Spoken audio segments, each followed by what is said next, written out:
After Silent Channel. Please don't skip the ads, at paki-like naman, share at subscribe mo na rin, salamat. Kabanata 1921 Masyadong Matagumpay. 1921. Hindi napigilan ni Yefan ang paghaplos sa kanyang noo, natigilan na siya, ngunit pagkatapos na isipin iyon, mapait siyang ngumiti, hindi ko alam kung paano ako nakarating dito o kung ano ang nangyari. Kung pag-isipan mo, wala namang kakaiba, ang pinaka-weirdo ay ako. Chu Yunmiao. Sinabi ng may damdamin, ang totoo ay, kaunti lang ang alam natin tungkol sa dakilang mundong ito. Noong una ay naisip ko na ang pag-aaral ng etheric civilization ay makakatulong sa akin na malutas ang mga misteryo ng universo. Ngunit ang resulta ay, sa harap ng aking mga mata. Parami ng parami ang mga kakaibang pangyayari na hindi maipaliwanag ng etheric civilization. Oo. Ang mga mata ni Fan ay nagpakita ng kagalakan, anyway, ang posibilidad na ang pinakamatandang prinsesa ay si Qingzhou ay napakataas, tama ba? Sa palagay ko ay hindi. Sabi, mula sa kasalukuyang siyentipikong pananaw, ang dalawang Su Qingzhou ay iisang tao. Gayunpaman, kung bakit siya isinilang sa mundong ito pagkalipas ng maraming taon, at kung bakit wala siyang memorya o paglilinang, hindi ko maipaliwanag. Bilang karagdagan, nawala ang walang salita na libro kasama si Su Qingzhou, sa pag-aakalang siya si Su Qingzhou, nasaan ang aklat noong araw na iyon? Ay, nawala ito. O kinuha ito ng isang tao. Problema rin ito, pag-aaral ni Chu Yunmiao. Hinaplos ni Yefan ang kanyang baba at bamulong sa kanyang puso, maaari bang?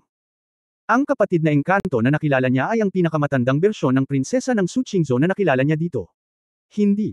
Napakalakas ni Sister Fairy, bagamat medyo magkatulad ang ugali. Ang pangunahing punto ay ang Su Qingzhou dito ay mayroon lamang 2 taon na habang buhay, lalo pa ang paglilinang. Sandali lang. Haba ng buhay.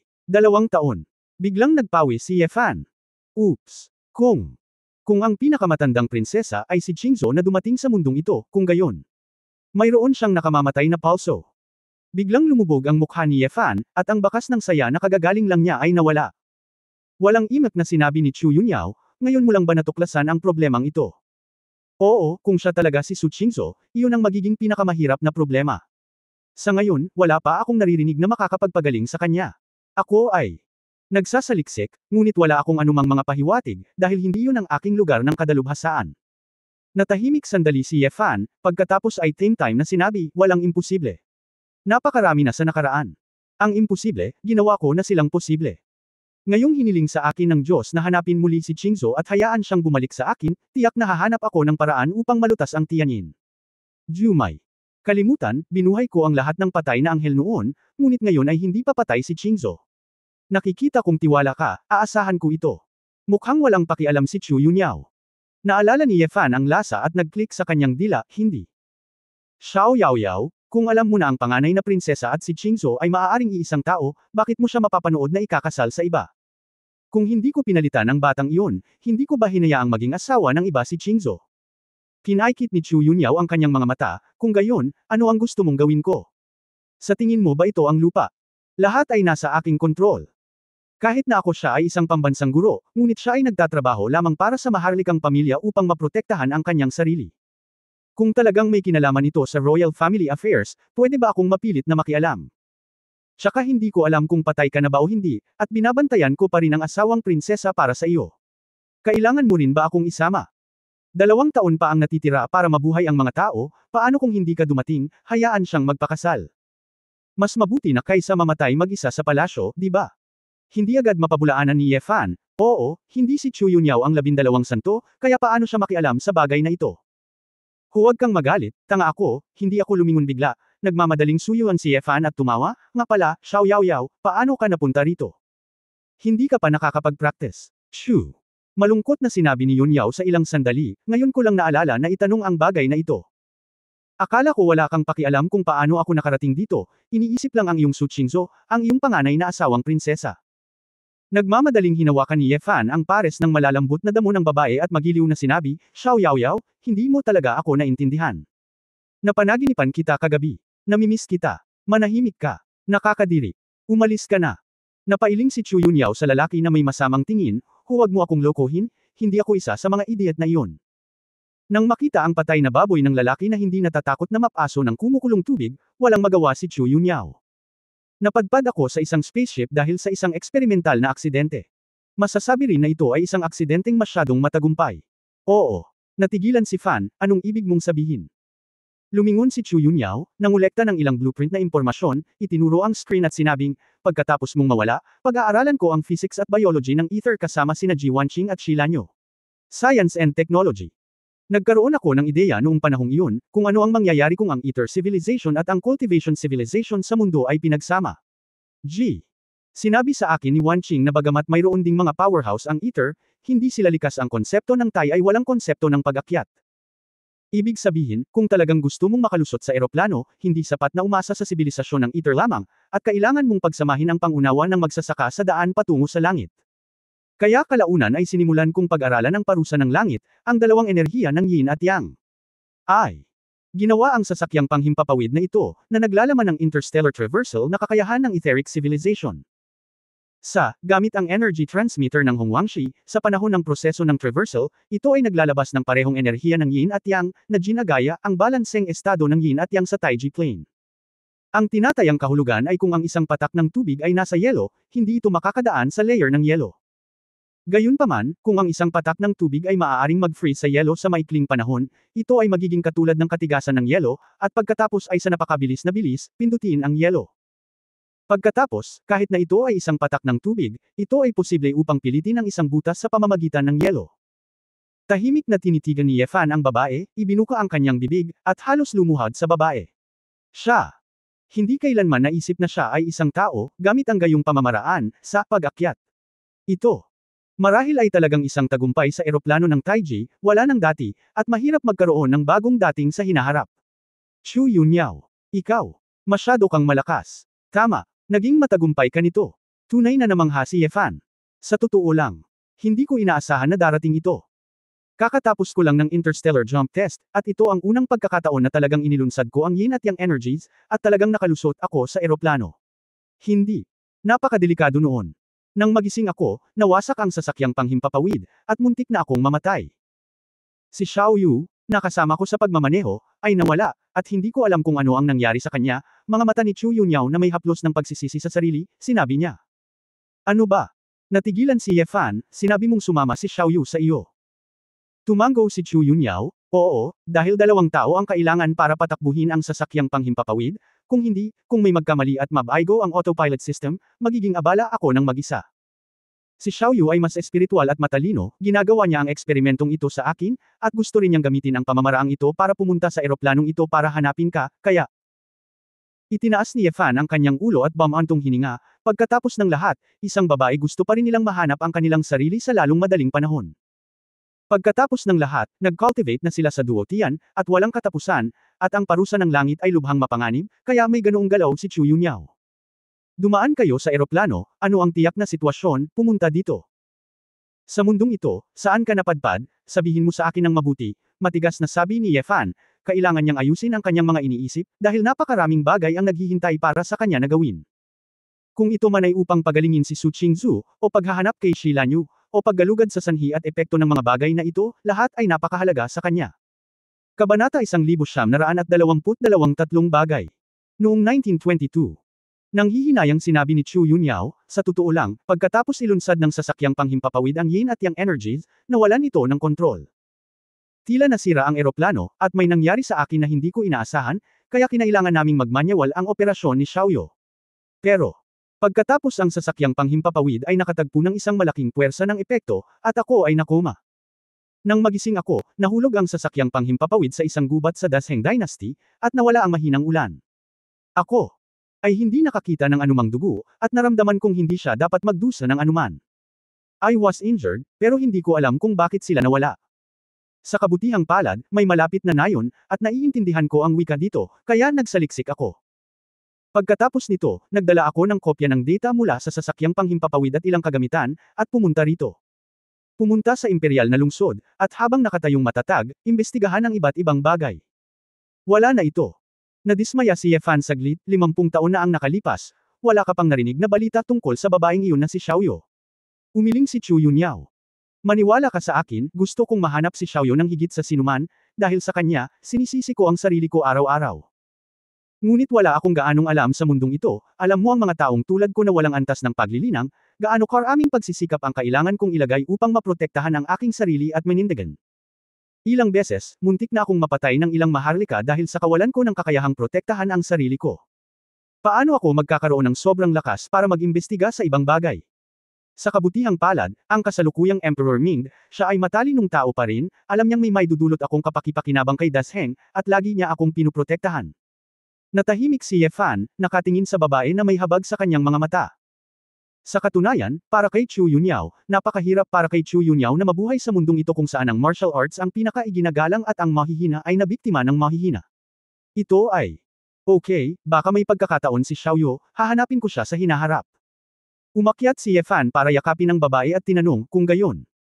Bago ka pumunta rito, kumusta ang iba? Kamusta kayong lahat? Ang pinuno ng regiment ay naging isang malaking babae, tama ba?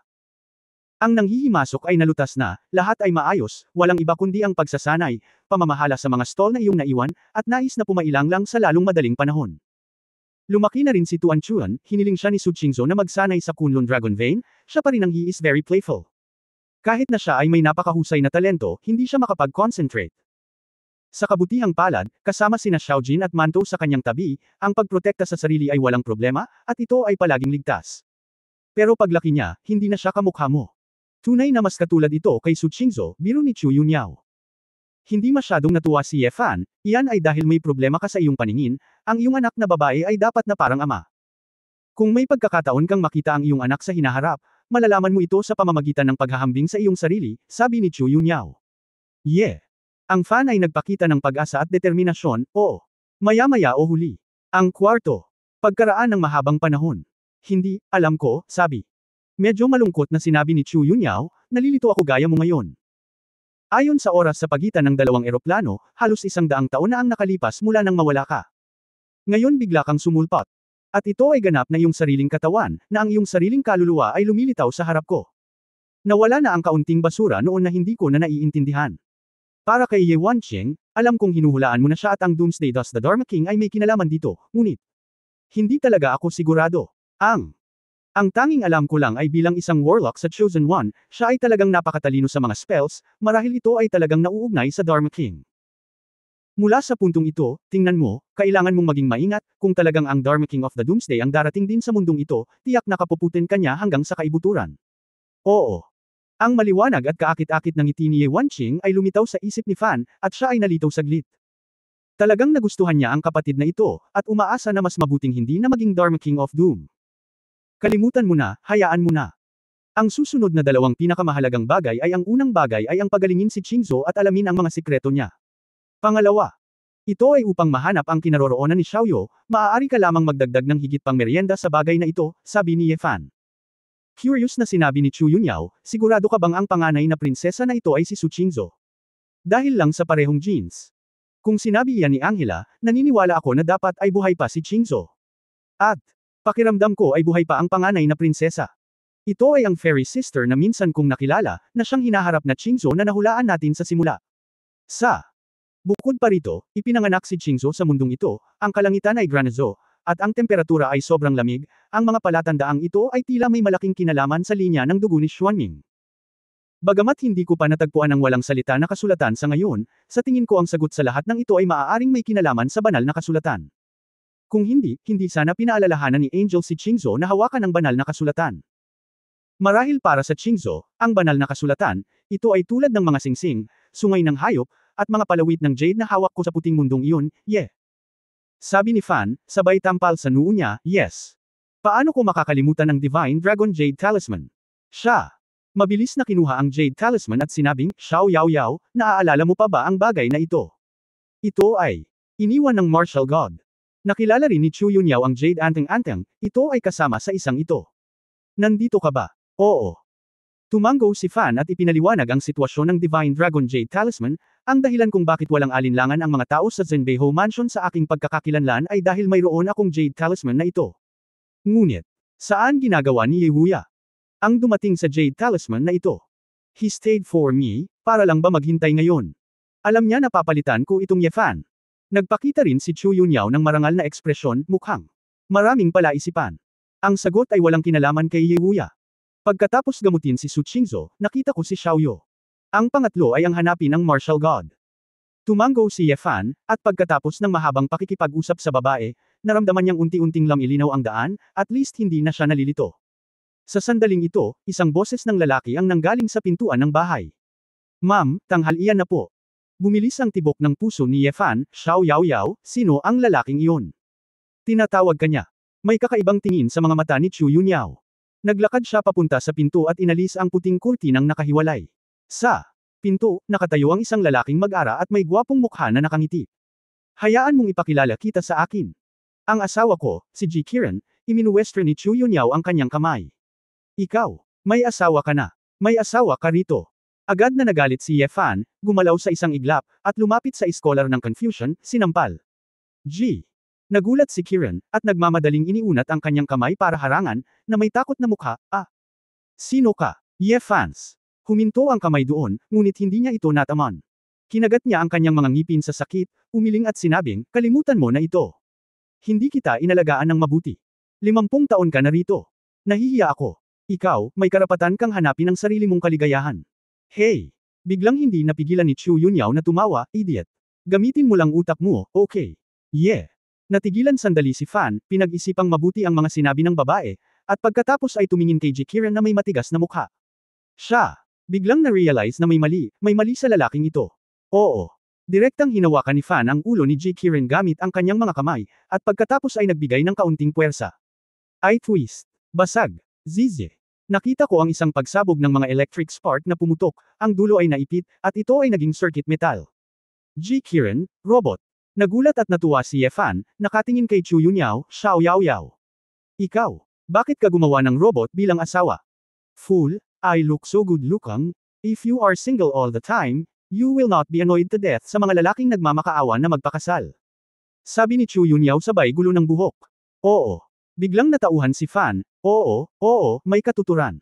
Hehe. Alam kong may nararamdaman ka pa rin para sa akin. Pabirong sinabi ni Chu Yunyao, kaya, nakahanap ako ng isang lalaki, maaari mo ring tanggapin ito.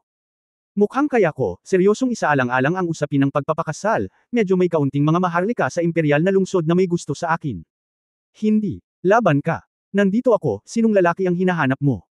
Hindi umimik si Yefan, at diretsyong niyakap si Chu Yunyao sa malaking kama, nasaktan ako saglit, at dapat akong maparusahan.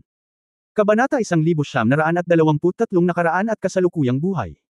1923. Si Chu Yunyao ay orihinal na gustong mangasar ng isang lalaki, ngunit hindi niya inaasahan na si Yefan ay makakahanap ng dahilan para umakyat, at siya ay ginagamot na halos siya ay himitiin. Oo.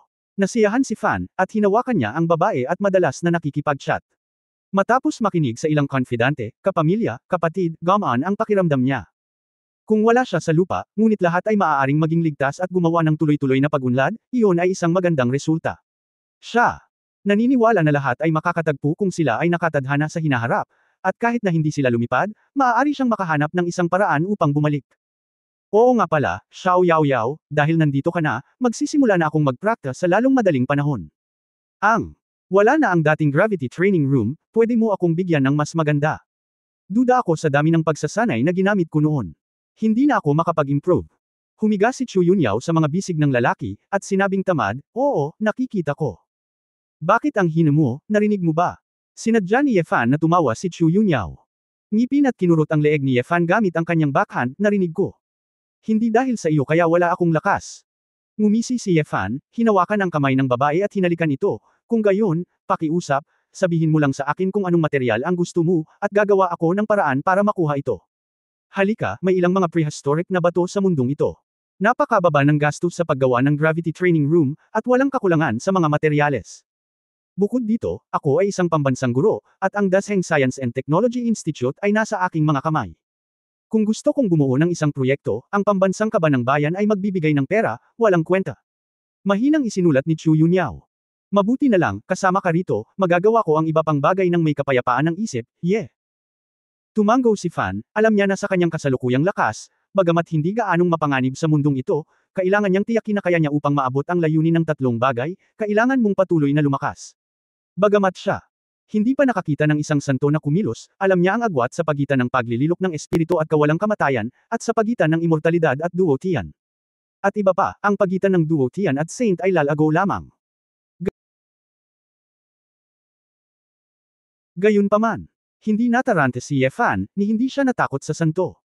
Kung tutuusin. Sa Duo Tian Realm pa lamang, magkakaroon ng malaking gap sa combat power, at ang iba't ibang paraan ng pagiging mahusay sa pakikipaglaban, hindi mahusay sa pakikipaglaban, at pagsasanay ay gagawa ng malaking gap sa combat power sa Duo Tian Realm. Kung tuwirang sabihin, ang paraan ng mahabang buhay at ang paraan ng pagpatay ay hindi talaga proporsyonal. Ang cultivation base ay mataas, at ang combat power ay hindi kinakailangang malakas. Si Ye Fan mismo ay isang buhay na halimbawa. Sa simpleng pag-asa sa sword intent, disintegration at iba pang paraan ng puro pagpapabuti ng combat power, ang pagtatayo ng pundasyon at paglilinang ay maaaring pumatay sa kalangitan. Sa makatuwid, kahit na ang santo ay makapangyarihan, maaaring hindi ito imposibleng talunin.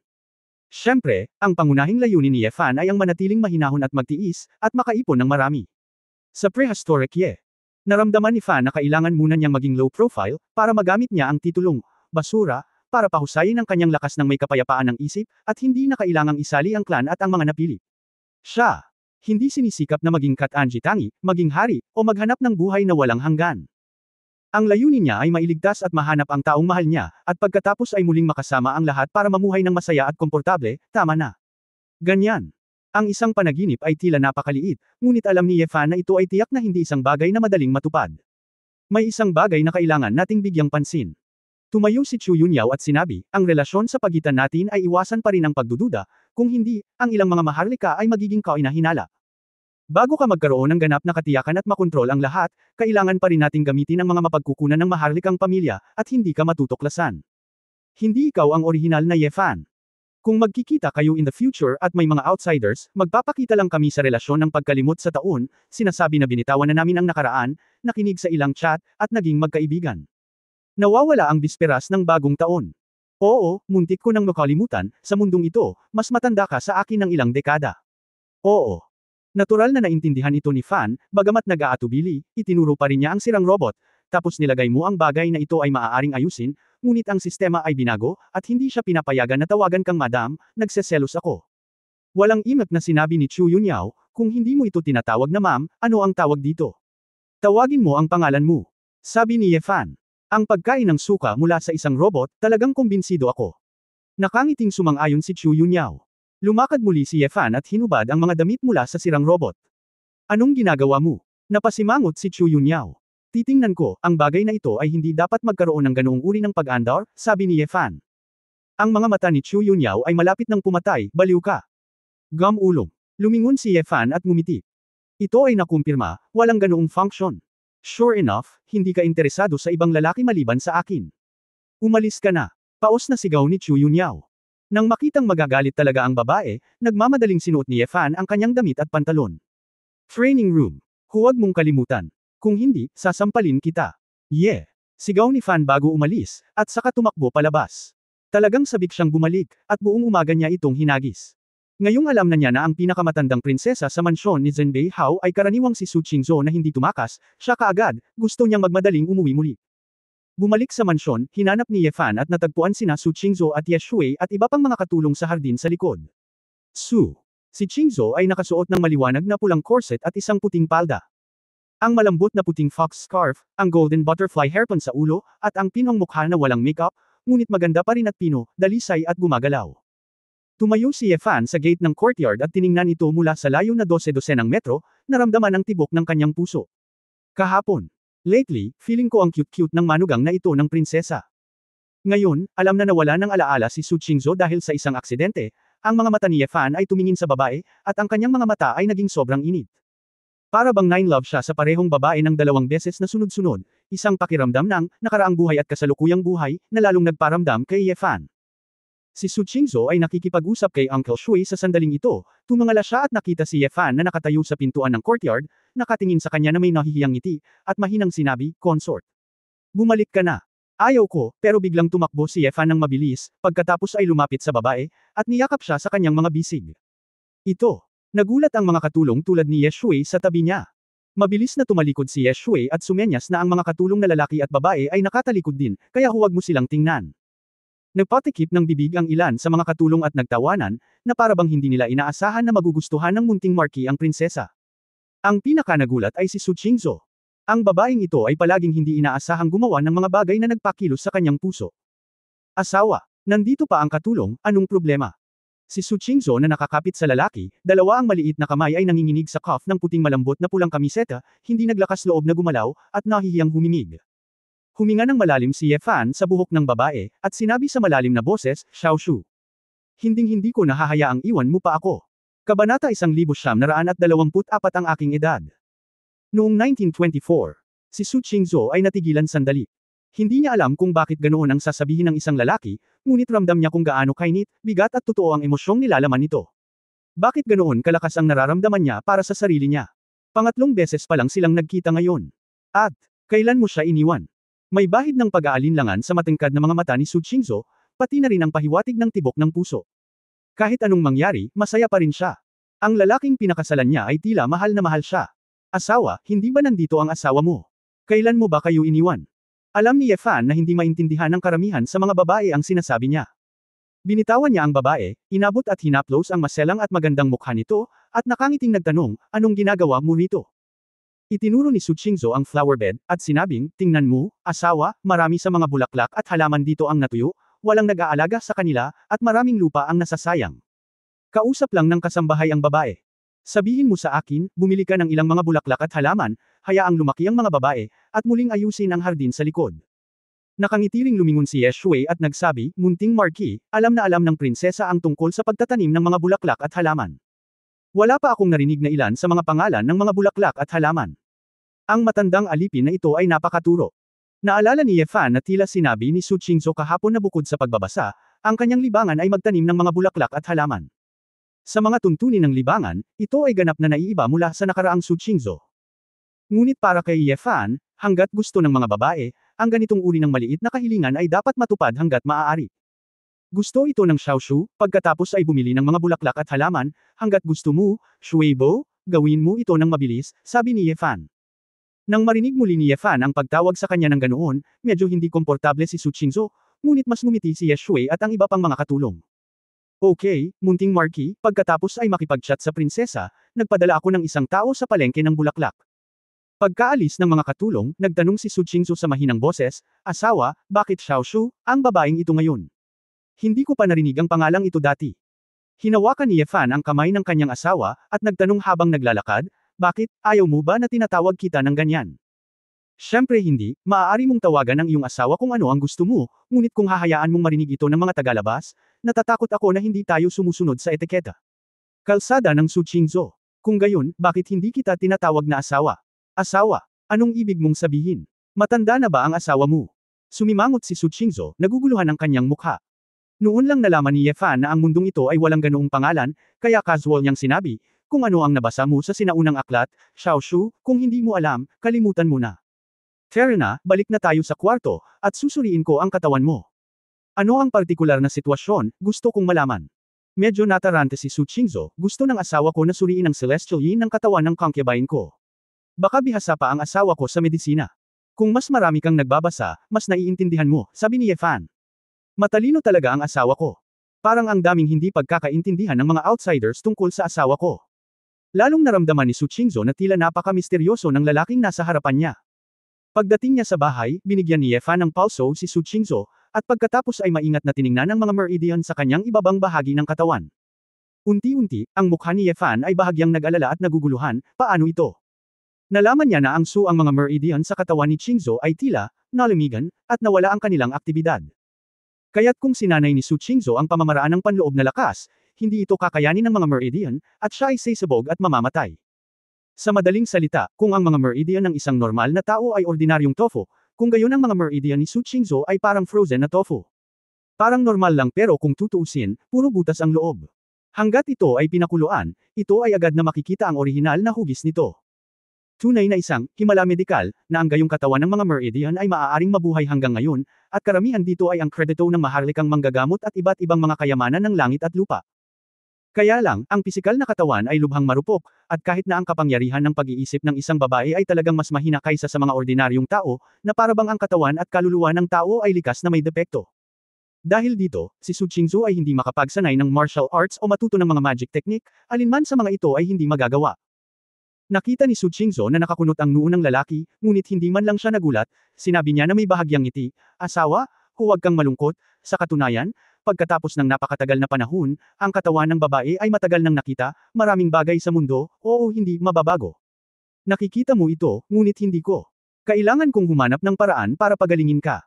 Same time na tanong ni Yefan, Xiao Zhu, nasa palasyo ka na mula noong bata ka, ngunit sino ang nagmungkahi ng paraan para tulungan kang gumaling? Oo. Mahina na sinabi ni Su Qingzhou, ang imperial na manggagamot at ang lolo ng Supreme Emperor ay parehong nagsabi na may posibilidad na mayroong ilang maalamat na sagradong bagay na maaaring maghugas ng mga kasulatan at maghiwa ng utak. Ngunit sa Great Desolate Continent, ang mga nangungunang sagradong bagay na iyon, alinman ito ay naubos na, o ito ay iningatan ng pribado ng ilang mga master. Ito ay libu-libong taon, at walang sagradong bagay ang isinilang. Sa pangkalahatan, ang pagsilang ng isang sagradong bagay ay makakaakit ng malalakas na manlalaro at puwersa mula sa lahat ng panig upang makipagkumpetensya. Maaaring hindi ito isang sagradong bagay na makapagpapagaling sa akin. Higit pa rito, ang sagradong bagay na makapagpapagaling sa Celestial Yin ay talagang mahalaga. Sino ang handang gamitin ito upang gamutin ang gayong basura bilang isang babae? Kaya, ang ganitong uri ng lunas ay maaaring sex, at napakaliit. Napakamot si Yefan sa kanyang buhok, ang sagradong bagay, ang sagradong bagay. Lumalabas na ang mundong ito ay may kasabihan din, kapag ang gayong banal na bagay ay ipinanganak, ito ay talagang hindi mapagkakatiwalaan. Walang daan palabas sa langit, tiyak na mag-iisip ako ng paraan, matatag na sabi ni Yefan. Kung ganyan ang iniisip ng asawa mo, makontento na ang asawa mo. Si Su Qingzhou ay walang pag-asa, ngunit ang kanyang puso ay mainit pa rin. Sa silid, nakikipag-chat si Yefan sa kanyang asawa, at bago niya ito namalayan, halos gabi na. Bagamat si Su Qingzhou ay parang estranghero na ngayon, nakaramdam ng kasiyahan si Yefan habang nakatingin siya sa kanya. Kinuha din niya ang kanyang mobile phone at nag-search sa internet kung may paraan para magamot ang Tianyin Exhausted Pulse. Sayang nga lang, kung tutusin, saglit lang ang internet sa mundong ito, at karamihan dito ay ginagamit lamang ng mga kabataan. Ang na-upload na nilalaman ay medyo sikat din, at walang gaanong lalim. Walang kahit isang encyclopedia, pabayaan ang isang plano sa paggamot, para sa isang napakabihirang kaso ng Tianyin Jumai. Biglang nanggaling ang boses ni Shuibo mula sa labas ng pinto, munting Marquis, prinsesa. Ang matandang lingkod na ito ay ayaw mangistorbo, ngunit isang tao mula sa palasyo ang nagsabi na may utos mula sa Empress. Nagtataka si Yefan, kakasal lang niya, bakit siya bumalik, ano ang problema? Ngunit dahil kailangan nilang manatili dito pansamantala, dapat mapanatili ang maharlikang relasyon. Tumayo ang mag-asawa at pumunta sa main hall para tanggapin ang order. Akala ko ay malaking bagay, ngunit sa huli, ang nilalaman ni Lizzie ay isa lamang mangyaring bumalik sa Ning pagkatapos ng 2 araw. Iyon ay upang umuwi upang bisitahin ang mga kamag-anak. Kinuha ni Su Qingzhou si Lizzie mula sa eunuch, at pagkatapos na paalisan ng eunuch, ang kanyang mukha ay medyo komplikado at nanatili siyang tahimik. So kailangan mo pa bang bumalik? Akala ko ayos lang pagkatapos ng kasal. Naramdaman ni Yefan na ito ay napakahirap, ngunit wala siyang magagawa. Orihinal. Hindi ito dapat kailanganin, matagal nang wala ang ina ng babae, at ang maharlikang ama ay hindi pa nakakapagsalita ng ilang salita. Sa pagkakataong ito, hindi ko alam kung bakit, sadyang hahayaan kong mapunta ang babae kay Ning, si Su Qingzhou mismo ay nakaramdam ng hindi maipaliwanag. Inakbayan ni Yefan ang kanyang asawa, okay lang, bumalik ka na lang kapag bumalik ka, sasamahan kita. Itinikom ni Su Qingzhou ang kanyang mga labi at tumanggo na may ngiti, nakasandal sa balikat ng lalaki. Sa sandaling ito, nakita ni Ye Wanqing, na bumalik mula sa labas, ang eksenang ito. Nagulat ang dalaga, ngunit tinakpan niya ang kanyang bibig at napangiti sa tuwa, at sinabing, nakita ko na ang hipag ng prinsesa, panganay na kapatid, talagang nagmamahalan kayong dalawa. Napakatamis ng langit kapag maliwanag pa. Si Su Qingzhou ay nagmamadaling tumayo ng tuwid, ang kanyang mukha ay namula, at siya ay tumanggo at binati si Ye Wanqing, ang aking tiyahin ang bumalik. Huwag kang mahiya, Prinsesa Hipag, maganda ang relasyon mo sa panganay na kapatid, hindi ako masyadong masaya. Sabi ni Ye Wanqing na may magiliw ng ngiti. Walang pakialam si Yefan, at sa halip ay nagtanong, girl, saan ka pumunta para maglaro ngayon? Bakit ganyan ang suot mo? Nakita niya na mas formal ang pananamit ni Ye Wanqing, medyo parang isang white-collar worker sa lupa, na may maliit na suit na may mga butones. Nasa ibaba ang mga maiikling palda at leather boots. Ano ka ba, hindi day off ngayon, papasok ako, bro. Nawalan ka ng memorya, kaya kalimutan mo na ang pag-aaral. Bagamat ilang araw ka palang ikinasal, magkolehiyo ka na bukas. Ngayon, malapit na ang final exam, kailangan mong maging seryoso.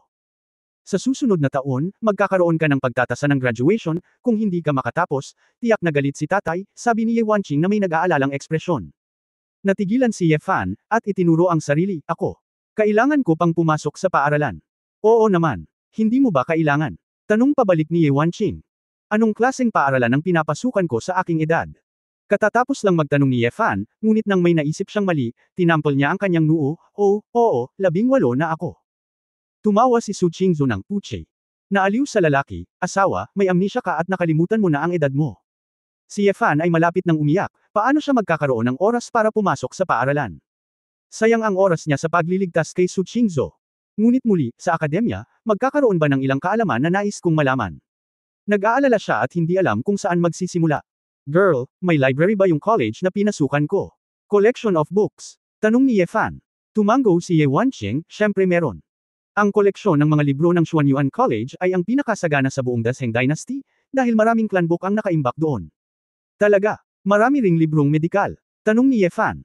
"Oo, ang medisina ay isang mahalagang asignaturang pang-akademiko. Maraming natural na class eco." "Kuya, tinatanong mo ito, gusto mo bang mag-aral ng medisina? Magpatingin sa doktor para sa hipag ng prinsesa." Matalino din si Ye Wanqing at agad itong naisip. Ngumisi si Yefan, "Bakit, hindi ba? Kuya, okay lang, tutal hindi ka naman mahilig mag-practice, tapos sinusuportahan din kita sa pag-aaral ng medisina, pero, hindi ganoon kadaling pagalingin ang Celestial Yin.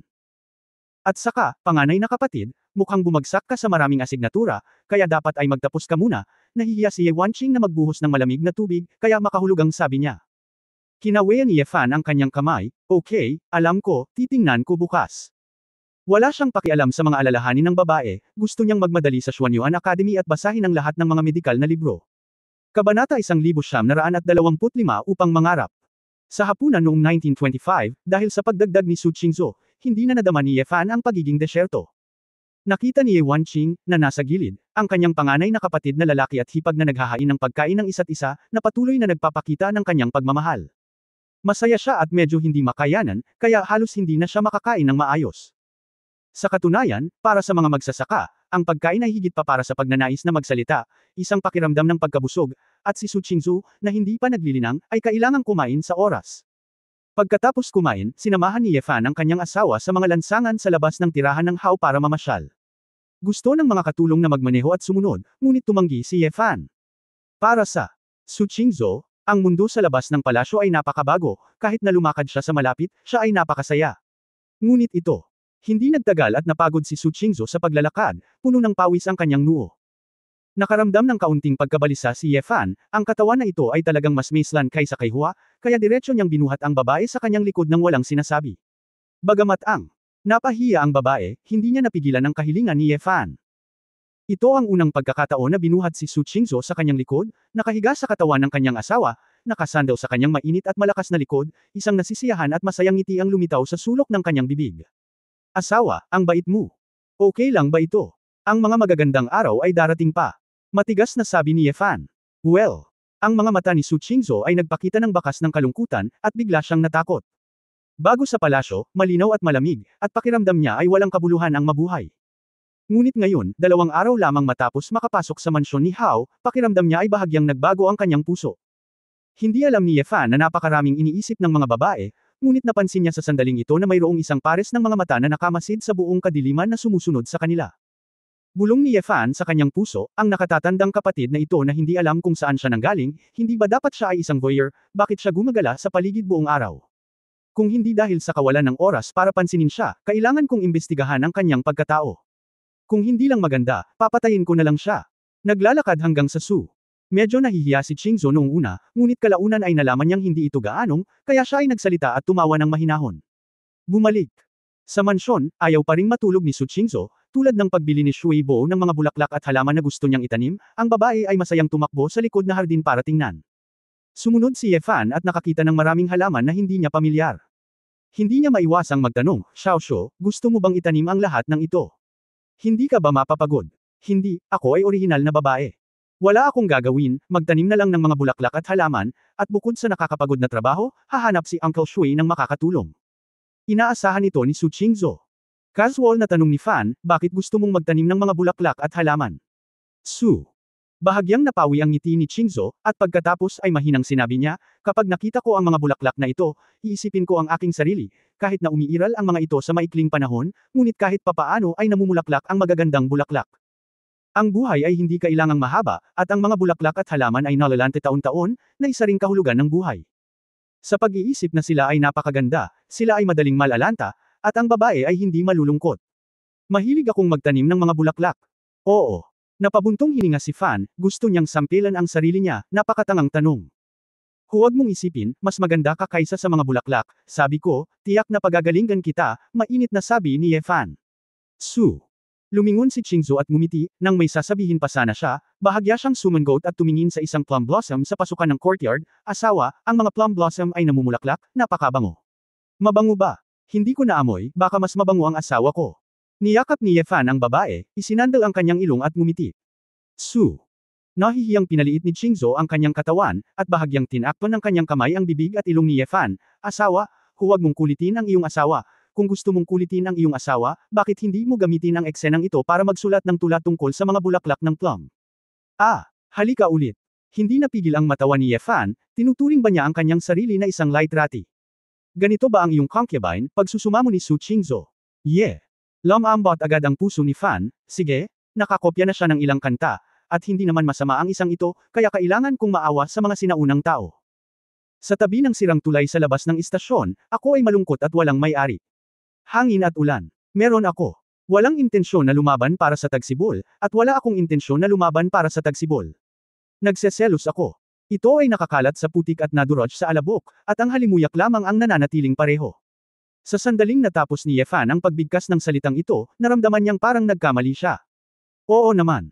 Sa sandaling lumingon siya, nakita niyang namumula ang mga mata ni Su Chingzo, at malapit na siyang umiyak. Asawa. Hindi. Xiaoshu, madam. Prinsesa. Huwag mo nang isipin iyon. Hindi kita minumura hanggang kamatayan. Hindi iyon ang ibig kong sabihin, casual lang. Bago pa matapos magsalita si Fan, niyakap siya ng mahigpit ni Su Chingzo. Sa pagpigil sa kanya, tumulo ang mga luha sa kanyang mga mata, at umiyak siya sa tuwa, hindi na kailangang magsabi ng marami ang asawa, alam ng concubine. Gumamit ang asawa ng plum blossoms bilang metapora sa karanasan ng buhay ng babae, gaano man kagaspang, kalungkot, at pagkalanta, may maiiwan pa ring bango. Sa puso ng asawa ko, hindi ako malilimutan, di ba? Hindi napigilan ni Fan na matawa, paano niya sasagutin, huwag kang masyadong mag-isip, yung may lang ako, hindi kita pinag-uusapan, Chingzo, hindi kita hahayaang maging putik. Yung may. Ang ganda rin ng title. Gayunpaman, ang mga mata ni Su Chingzo ay puno na ng liwanag ng bituin, at siya ay puno ng paghanga, ang asawa ay talagang isang henyo sa panitikan sa mundo, kung ang ganitong obra maestra ay lumaganap, ito ay magiging isang obra maestra sa mahabang panahon, hindi. Ang babaeng ito ay ito. Pumunta ka na lang at isulat mo. Pagkatapos sabihin iyon, si Su Chingzo ay tuwang-tuwa na bumalik sa bahay, magsisimulang magsulat, at siya nga pala, bumalik siya para batiin si Fan, at sinabing may luha sa kanyang ngiti, asawa, halika, turuan mo ang iyong asawa kung paano kumilos. Sumulat. Hindi napigilan ni Fan na tumingala sa langit, at tahimik na sinabi sa kanyang puso, paumanhin, Mr. Lu Yu, hindi ito sinasadya, kung gusto mong makuha ang bayad sa copyright, maaari mong hilingin sa akin ang iyong pangarap. Kinaumagahan, pagkatapos mabilis na matapos ni Fan ang almusal, nagplano siyang pumunta sa Xuanyuan College. Ito ay isang seryosong bagay para sa kanya, at kailangan niyang humanap ng paraan para magamot si Su Chingzo sa lalong madaling panahon. Basta, habang sasakay siya ng kotse, nakita niyang lumapit si Shuibo para pigilan siya. Munting Marky, huwag kang magmadaling umalis, alam ng matandang alipin na malamang na nakalimutan mo ang kailangan mong dalhin sa paaralan. Yeah. Kinuha ni Fan ang bagay at nakitang ito ay isang card na gawa sa prehistoric stone, parang ito kang nakasing laki ng palad na may nakalagay na identity information ni Fan. Ito ang student status card ng Xuanyuan Academy. Ito ay kinakailangan para sa pagpasok at pag-alis sa akademya, gayon din sa iba't ibang pagtatasa, kabilang ang pagbili ng ilang mga pagkain at inumin sa akademya. May pera dito, na maaaring direktang ibawas, paliwanag ni Ye Shui. Yeah. Natigilan si Fan, hindi ba college card, parang ito rin ang black technology na dinala ni Chu Yunyao sa mundo. Kuya, see you tonight. Lumabas din si Ye Wanqing sa sandaling ito at gustong pumunta sa paaralan sakay ng kotse. Oo. Natigilan sandali si Fan, bakit, hindi ka sasama sa akin? Kuya, nagbibiro ka, pupunta ako sa Tianwen Academy, pupunta ka sa Xuanyuan Academy. Ganap na magkasalungat na direksyon, bakit magkasama kayo, Ye Wanqing helplessly smiled. Biglang naalala ni Fan na ang babaeng ito ang napili, kaya hinawakan niya ang ulo ng kanyang kapatid. Okay, kung may nang-aapi sa iyo sa paaralan, sabihin mo sa panganay na kapatid. Paninindigan kita. Ano ang maaari kong gawin, ngunit ang panganay na kapatid? Ikaw, mag-ingat, tandaan na tanungin si Ye Danqing kung mayroon kang anumang mga katanungan. Kung wala kang alamin ang mga pagkakakilanlan ng ilang tao, huwag magdulot ng mga salungatan. Pagkatapos ng lahat, may ilang tao sa Xuanyuan Academy na sadyang naghahanap ng gulo at hindi sumusunod sa kanilang paraan. Mukhang nag-aalala si Ye Wanqing. Naisip ni Ye Fan sa kanyang sarili na pupunta siya at magbabasa ng libro. Kung may salungatan man, nakangiti siyang tumango, okay. Alam ko, sino ang panganay na kapatid, pwede ka nang umalis. Hehe. Chapter 1926 na Graduation Exam. Noong 1926.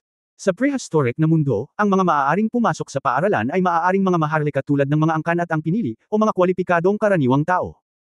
Kung wala kang mga kwalifikasyon upang linangin, ang mga ordinaryong sibilyan ay hindi magkakaroon ng pagkakataon na magbasa, dahil ang literacy ay mas mabuti kaysa sa maagang magtrabaho sa bukid.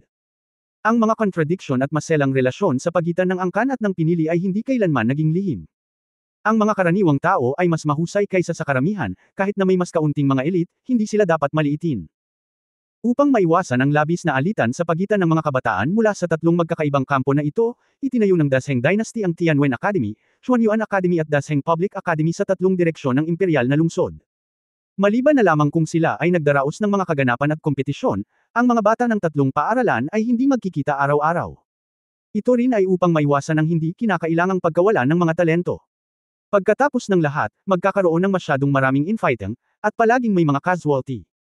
Si Ye Fan ay dumating hanggang sa Xuanyuan College, at nalaman na ito ay parang isang universidad na bayan, na may malalawak na kalsada at apat na sasakyan na magkasabay na tumatakbo. Ang mga metatayog na tore, kakaibang pavilion, medyo dayuhang gusali, mga gusali ng iba't ibang estilo ay magagamit. Ang mga hilera ng mga street lamp na gawa sa binaha ng mga bato ay ginagawang parang araw ang lugar kahit madilim. Ang pinakamalaking pagkakaiba sa pagitan ng mga paaralan sa prehistoric na mundo at mga paaralan sa Earth ay ang mga ito ay palaging bukas, maliban sa iba't ibang nilalaman ng pagtuturo. Ang mga mag-aaral ay maaaring manatili sa paaralan para sa sariling pag-aaral hanggat gusto nila, kahit na walang mga klase. Sa bagay, hindi naman talaga kailangang matulog ng kusa ang mga magsasaka. Bukod dito, maraming mga mag-aaral ay mula sa marangal na background, at napakaraming mga bagay sa mga karaniwang araw na hindi sila nakakapasok sa paaralan sa isang matatag na oras, kaya maaari lamang nilang ayusin ang kanilang sariling oras para sa paaralan. Sa pangkalahatan, ang mga akademya dito ay medyo libre. Hanggat maaari silang makapasa sa pagtatasa, hindi nila palalampasan ang mga mahahalagang aktibidad sa akademya, at hindi sila magiging mahigpit sa mga ordinaryong oras. Pagdating niya sa pinto, nakita ni Ye Fan na ang mga taong lumalabas at pumasok ay pawang mga clan child. Makakahanap siya ng ilang pamilyar na angkan. Bilang karagdagan sa apat na pangunahing angkan, mayroong mga tao mula sa iba't ibang angkan tulad ng Xuanfeng, Baizi, at Tengo. Ye Fan, nandito na.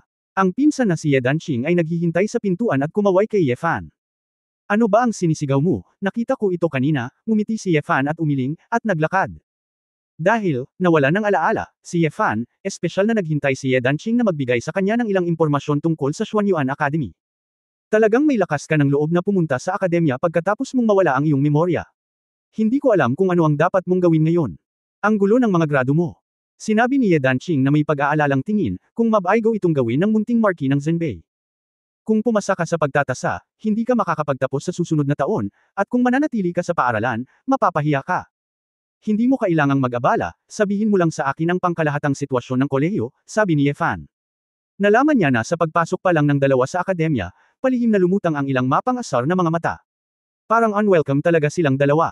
Hindi ito sineryoso ni Ye Danqing, at sinabi kay Ye Fan ang maraming bagay sa akademya. Pagkatapos makinig sa kanya, nalaman niyang ang Xuanyuan Academy na ito ay may daan-daang libong anak ng angkan.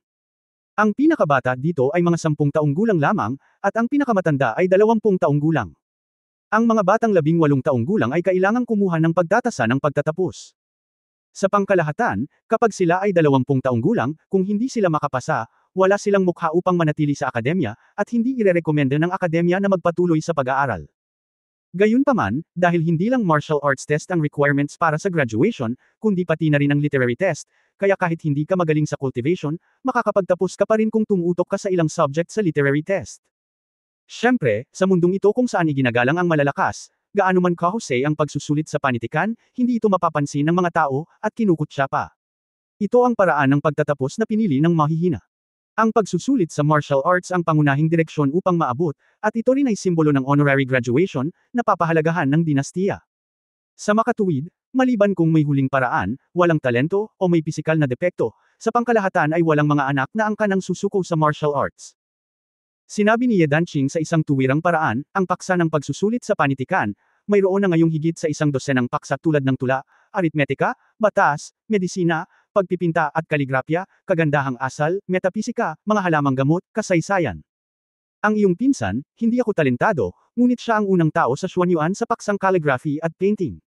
Nakalimutan mo na ngayon. Paalalahanan kita ng kaunti. Ikaw naman, sa tingin ko ay magaling kang sumulat ng tula noong tinatanggap mo ang iyong mga kamag-anak. Mas mainam na tumuon sa tula ngayon. Tutulungan kita. Pinapalakas mo ang kaligrafya at pagpipinta, at pagkatapos ay pumunta upang madagdagan ang 2 pang pagsusulit sa panitikan, at magtatapos ka sa susunod na taon.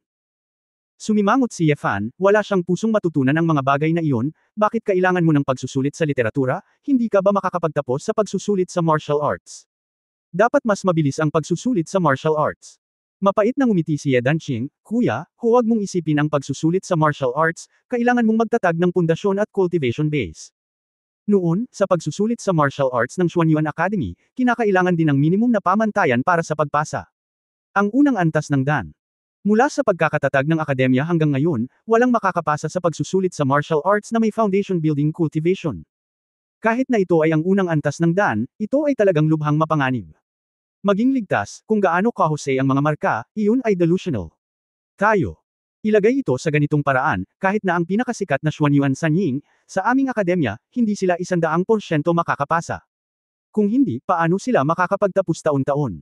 Sa pagtatasa, kalahati ng mga mag-aaral ay kailangang manatili sa paaralan. Ang rate ng tagumpay ay mas mababa sa 50%. Natigilan si Ye Fan, wala pang 50%. Napakahirap ba? Hindi mo ba mababawasan ng kaunti ang kahirapan? Ang hindi ko alam, ang pagsusulit sa panitikan ay itinakda nga ng mga guro ng kolehiyo, ngunit ang pagsusulit sa martial arts ay hindi nagbago mula noong unang panahon. Dahil ang Xuanyuan illusion, ng martial arts test na ito ay nilikha mismo ni Emperor Xuanyuan bago siya umakyat sa langit.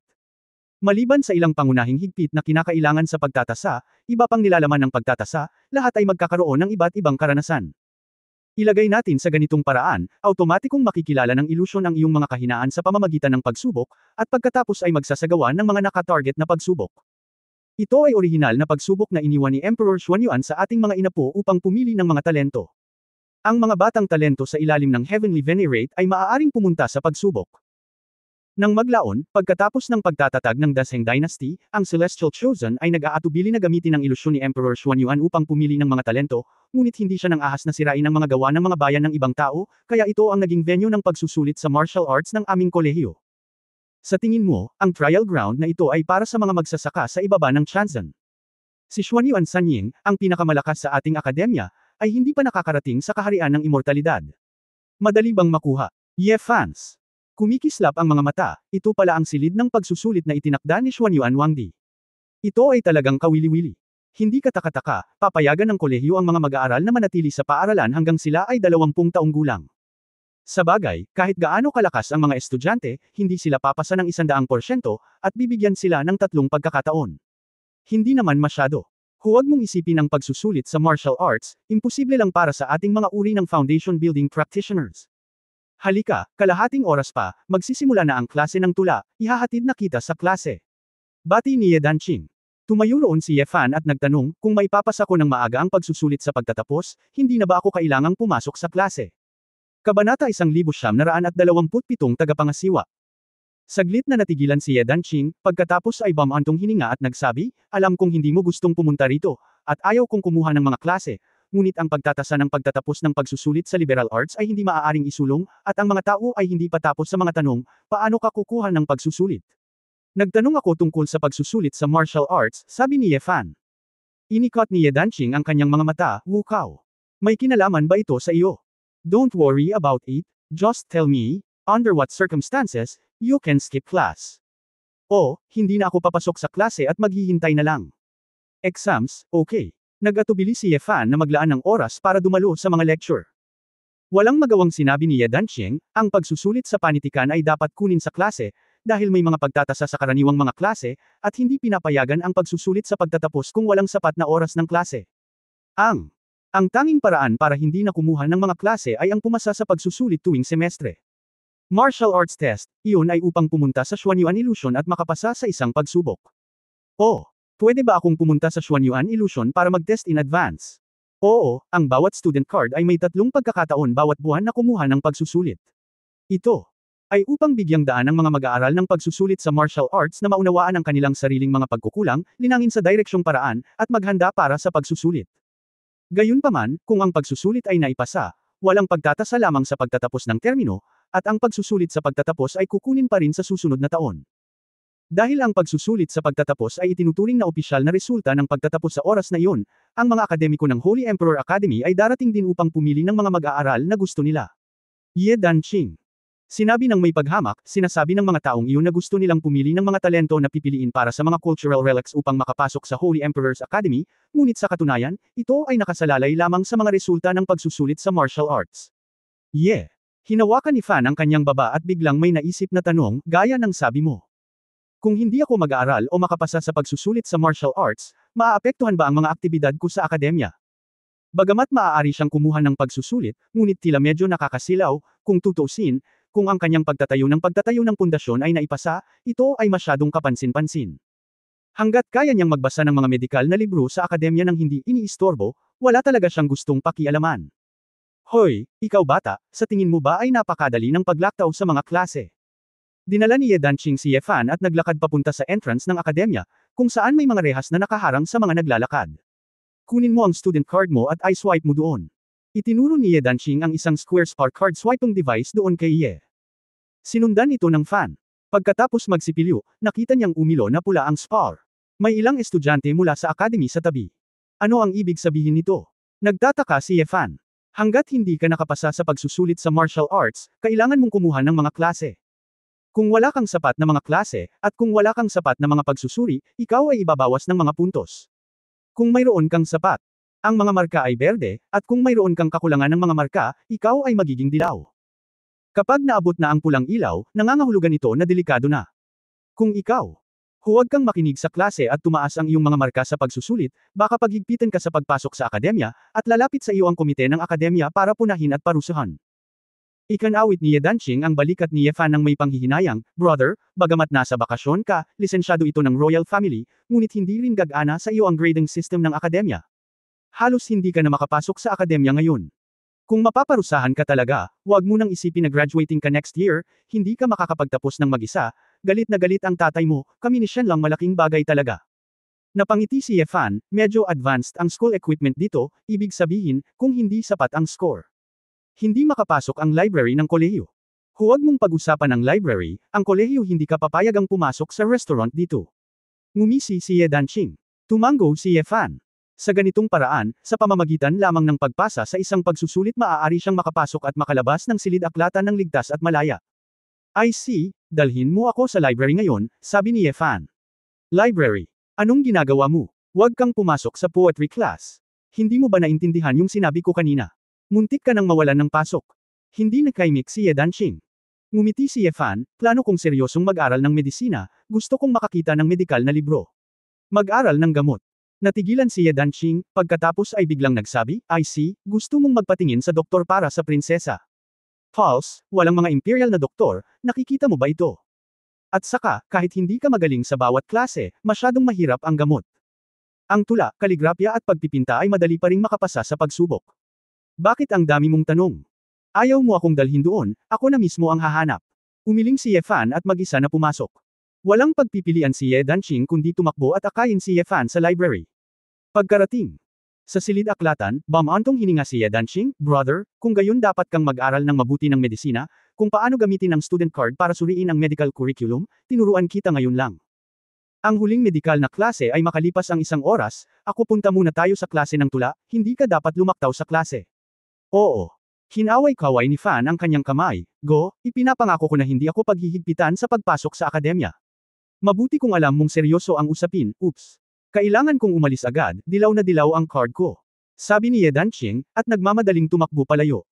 Nakatayo si Fan sa harap ng library, na kasing laki ng football field, at tumango ng may kasiyahan. Ito ay talagang isang malaking koleksyon ng mga libro. Ito lang. Sa entrance ng library. Pagdating sa loob, tumingin sa paligid, may mga hanay ng malalaking bookshelf, 5 o 6 na palapag ang taas at daan-daang metro ang haba. Sa pagitan ng mga bookshelf na ito, may mga piraso ng nasuspine na spar, At kailangan mo lang mag-inject ng ilang totoong yuan, maaari mong ayusin ang taas at makuha ang mga libro sa mataas na gusali. Oo. Napatingin si Fan sa introduction sa library sa may pinto, at pagkatapos niyang maunawaan, dumiretso siya sa medical book area. Oo naman, para sa medisina lamang, mayroong 10,000 mga libro sa koleksyon, kabilang ang mga jade slip, balat ng hayop, papel, at bamboo slip. Matapos mahanap ni Ye Fan ang ilang libro tungkol sa meridian defects at congenital disease, random na nakahanap siya ng bakanteng mesa, binuksan ang Honghuang stone reading lamp, at binasa ito ng mabuti. Mayroong daan-daang mga mesa sa kabuuan. Ngunit naisip ni Ye Fan na ito ay mabuti, at least ito ay tahimik at hindi may istorbo. Hindi alam. Si Ye Fan ay natuto ng maraming bagong bagay pagkatapos basahin ang 3 libro. Tunay na malalim ang medisina sa mundong ito dahil sa napakaunlad na sibilisasyon sa paglilinang. Napakaraming gamot, race eta, at mahiwagang plano sa paggamot na hindi pa niya naiintindihan noon. Ngunit, tiyak na ang maraming bagong trick na ito ang nagpapataas ng kumpiyansa kay Ye Fan. Hindi siya naniniwala na walang paraan upang harapin ang karunungan ng napakaraming mga predecessors ganap na palso. Imposible sa mga noong siya. Malapit nang basahin ang ika-4 na volume, nakita ni Ye Fan na may isang pares ng mga mata na nakatingin sa kanya mula sa ikalawang palapag ng library. Siya, ngayon lang masyadong maasikaso at hindi masyadong pinapansin. Nang iangat niya ang kanyang ulo, nakasalubong niya ang may-ari ng pares ng mga mata na iyon, at natigilan siya sandali. Ito, babae pala, at napaka-charming beauty, medyo gumanda siya.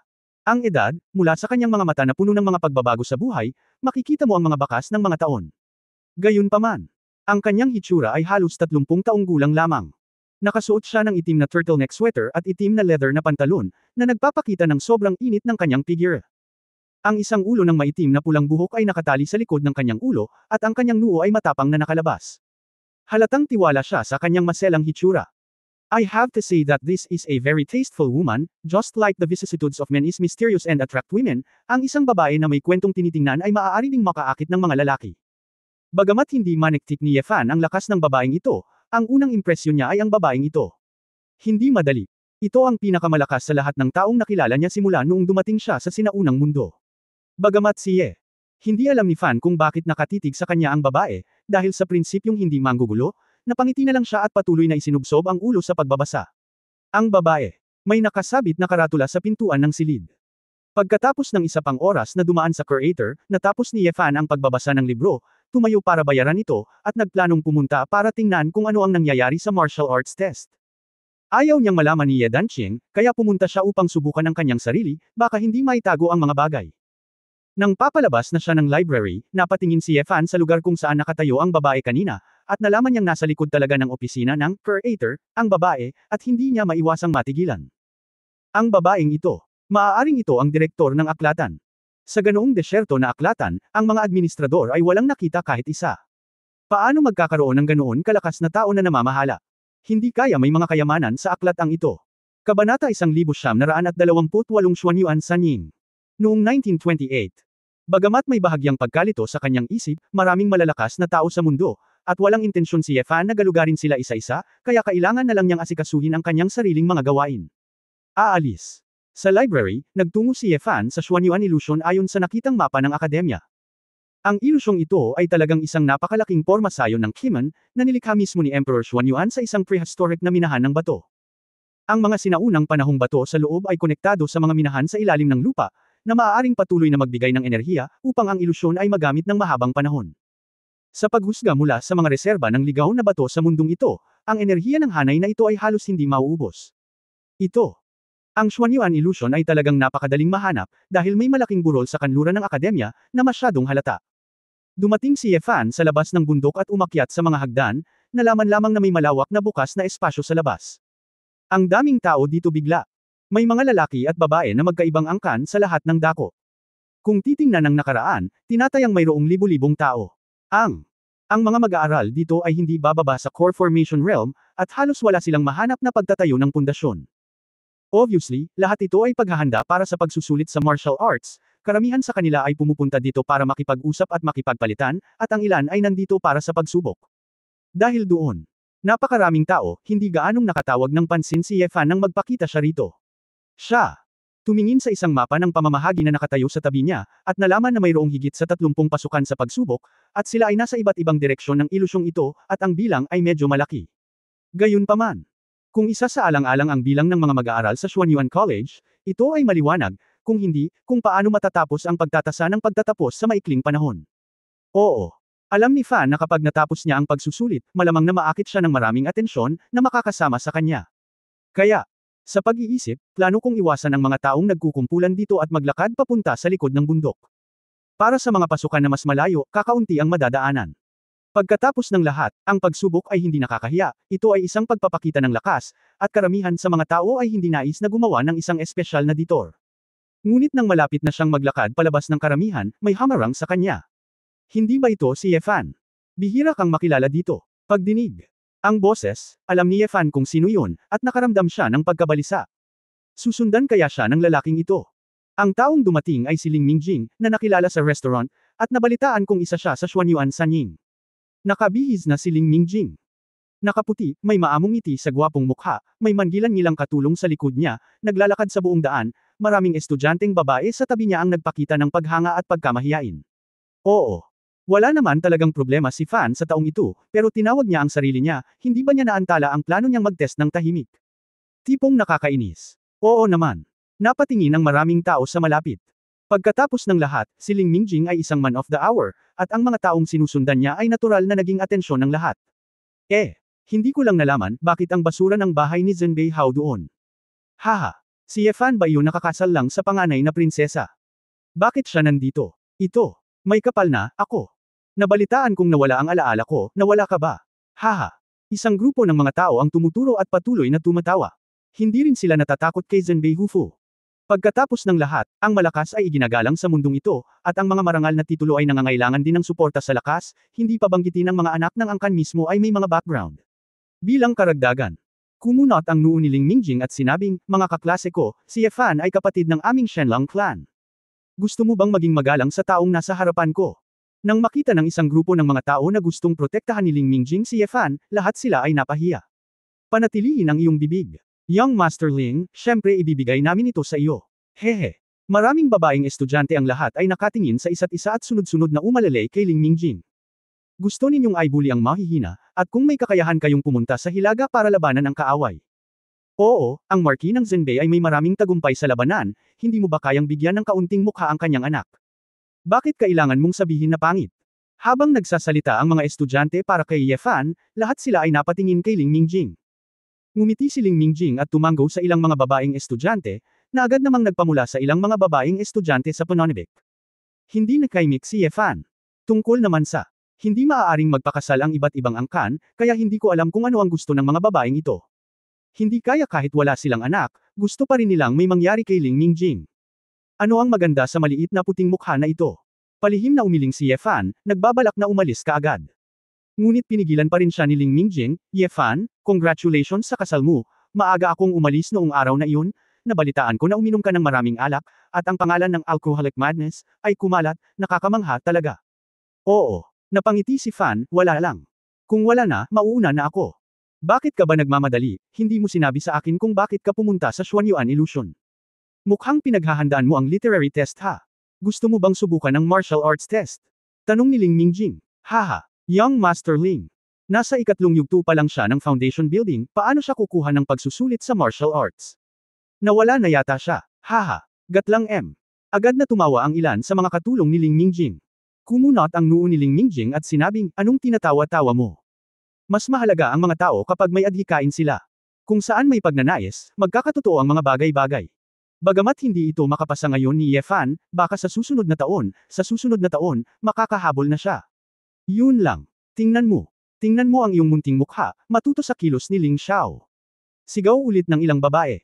Kahit na ang lalaking estudyante ay tumigil sa panunuya, tumingin pa rin siya kay Yefan ng may pang-aalipusta. Ling Mingjing. Sabi ng may pag-aalalang tingin, Yefan, kung kailangan mo ng anumang tulong sa iyong paglilinang, huwag mag-atubiling magtanong sa akin, isang kapatid ng isang pamilya, huwag maging magalang. Nakaramdam ng inis si Yefan saglit, tila tinutulungan siya ng lalaking ito, ngunit malinaw na sinusubukan niyang ipahiya siya. Nakakahiya na tretuhin pa rin siya ng mga estudyanteng ito bilang isang disenteng ginoo. Gayunpaman, hindi interesado si Yefan na linisin si Ling Mingjing, ikanaway lang niya ang kanyang kamay at sinabi. Aalis na ako. Hoy! Yefan! Napakahusay ng pakikitungo sa iyo ni Young Master Ling, maaari mo ba siyang bigyan ng kaunting paggalang? Huling beses sa restaurant, kung hindi dumating si Young Master Ling, naaresto ka sana. Si Luo Hongfei ay binugbog ng marahas. Hindi man lang siya nagpasalamat, white-eyed wolf talaga siya. Ang ilan sa mga katulong ni Ling Mingjing ay agad na nagsimulang magsalita ng hindi nasisiyahan, na paulit-ulit na nanunuya. Nang marinig ng mga katabi niyang estudyante ang tungkol kay Luo Hongfei, isa sa 4 na bayani, naging interesado sila at nagtanong tungkol sa nangyari. Sa sandaling malaman nila kung ano ang nangyari, ang mga estudyanteng nanunood ay nakaramdam ng higit at higit na walang halaga para kay Ling Mingjing, na tumutulong sa gayong walang utang na loob na pag-aaksaya. Young Master Ling, napakabait mo. Ano ang ginagawa ng ganitong uri ng tao para sa kanya? Nang ang duke nang bumalik si Zhenbei, kung alam niya ang tungkol sa mga bagay na ito, hindi ba siya magagalit kaya samuka siya ng dugo? Ang ganitong uri ng tao, bilang isang babae, ay isang kahihiyan para sa maharlikang pamilya. Ang mapanuksong salita at mapanlate na mga mata ay nagtipon ng parami. Mga kaklase, huwag gawin ito, ginagawa ko lang ang dapat kong gawin, hindi kung gaano kalaki ang pasasalamat ni Yefan sa akin.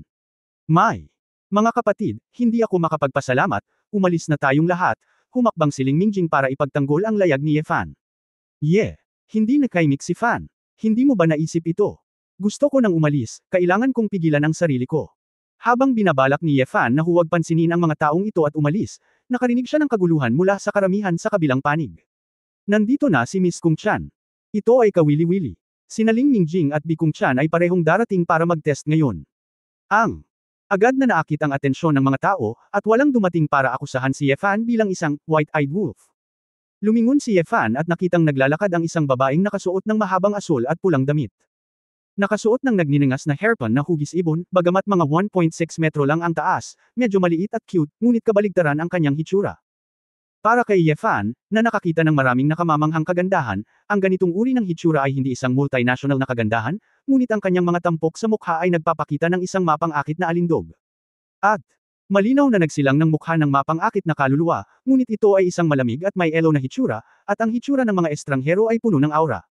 Bilang siya naglalakad, may mga estudyanteng tahimik na napaatras, at walang nang ahas na lumapit sa kanya sa loob ng 3 metro. Nag-isip sandali si Yefan, at pagkatapos ay naalala niya na ang babaeng ito ay tila binanggit sa kanya ni Ye Danqing. Si Bi Kung Chan, ang tanging babae sa 3 milya ng Xuanyuan, ay mula sa angkan ng Bifang. Sa mga estudyante, talagang namumukod tangi ito sa karamihan. Kabanata 1929 na Xuanyuan God of War. Nang dumating ang babaeng ito, halatang hindi na nag-abala pa si Ling Mingjing na bigyang pansin si Yefan. Nanatili siyang nakangiti at magalang na sinabi, Sister Kung Chan, pupunta ka rin ba para mag-test ngayon? Hindi ikaw. Ang Xuanyuan illusion ay inilaan mo. Ngumisi si Bi Kung Chan. Nagbibiro si Junior. Iniunat ni Ling Mingjing ang kanyang kamay upang bigyang daan si Bi Kung Chan, kung gayon, tayo. Sige, bakit? Hayaan mo muna akong kumuha ng pagsusulit, para makita ang aking mga marka, at pagkatapos ay pag-isipan kung kukuha ng pagsusulit o hindi. Biro ni Bi Kung Chan. Huminto sandali, pagkatapos ay ngumiti at sinabing, masyadong maraming iniisip si Zumei, dahil ayaw niyang mauna, okay lang na maging advanced si Mingjing. Sino ang nagsabi na ayaw kung maging advanced? Hindi ako interesado sa kung gaano karaming mga puntos ang iyong sinubukan. Ang layunin ko ay ang mauna. Sabi ni Bi Kung Chan, diretsyong humakbang patungo sa unang pasukan sa tapat. Sunod-sunod na lumayo ang mga tao, at nakinig si Yefan sa kanilang sinasabi at may iniisip. Lumapit si Bi Kung Chan, ngunit hindi siya umatras. Sino ang mag-aakala na ang babaeng ito ay nagpakita ng bakas ng sama ng loob, at napagalitan ng matalim, umalis ka. Pigilan ang dalagang ito sa panliligaw kay kamatayan. Oo. Natigilan si Fan, tumingin sa lupang inaapakan niya, at nagtanong, itong square, nakakontrata ka ba? Anong sabi mo? Galit na galit si Bi Kung Chan, how dare this trash talk back? Kinaikit ni Ling Mingjing ang kanyang mga mata, at dali-daling lumapit upang ayusin ang mga bagay-bagay. Junior sister, huwag kang magalit, si Yefan ay nagka-amnesia kamakailan, at hindi ko alam kung sino ka. Ang basura ng Zhenbei Hu's mansion, kung hindi dahil sa mga rules sa academy, hindi lang mawawala ng memorya ang babaeng ito, kundi pati ikaw ay masisiraan ng bait. Ngayon, pinuprotektahan ka ng taong ito, huwag hayaang nasa labas ang babaeng ito sa hinaharap. I see you, or I'll see you in the arena. B. Malamig na bamantong hininga si Kung Chan, pinandilatan si Yefan, at lumakad na parang hangin patungo sa pasukan ng ilusyon sa tapat. Oo. Walang interes ang Fan na bigyang pansin ang gayong babae. Medyo na-curious siya sa sandaling iyon, at tinanong si Ling Mingjing, ano ang sinabi mo ngayon? Makikita ba ng mga tao ang mga resulta kapag lumabas na ang mga resulta? Siya. Mas inaalala ko ito. Kung ang kanyang mga marka ay tumagas, hindi ba't makatuwirang humanap ng lugar na palihim na papasok? Ano bang problema mo? Hindi ka makakatake ng martial arts exam. Tama yan. Maglakas loob kang guluhin si Bikung Chan, kung hindi si Ling Xiao ang nagpoprotekta sa iyo, patay ka na. Ito ay talagang isang walang utang na loob na puting mata na lobo.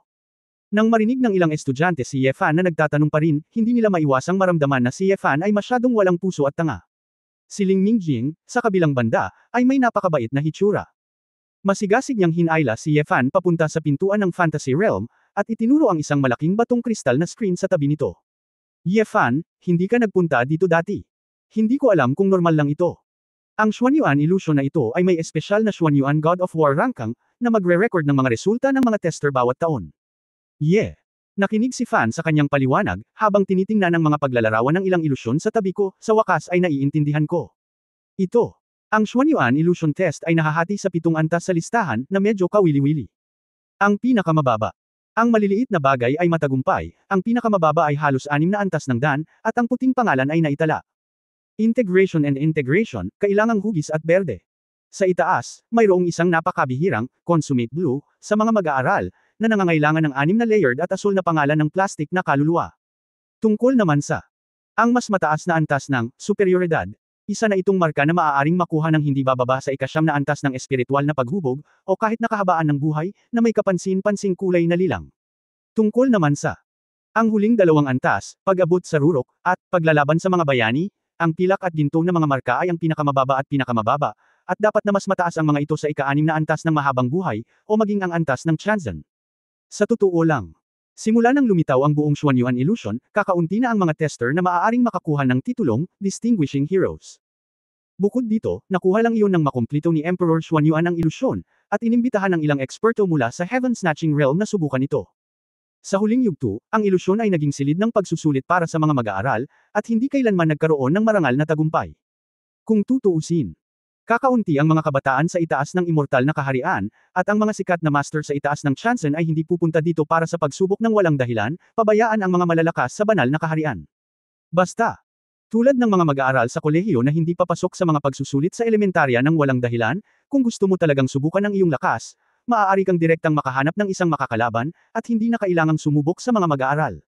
Sa huling pagsusuri, kinakatawanan ng consummate perfection, ang nangungunang katayuan ng kolehiyo.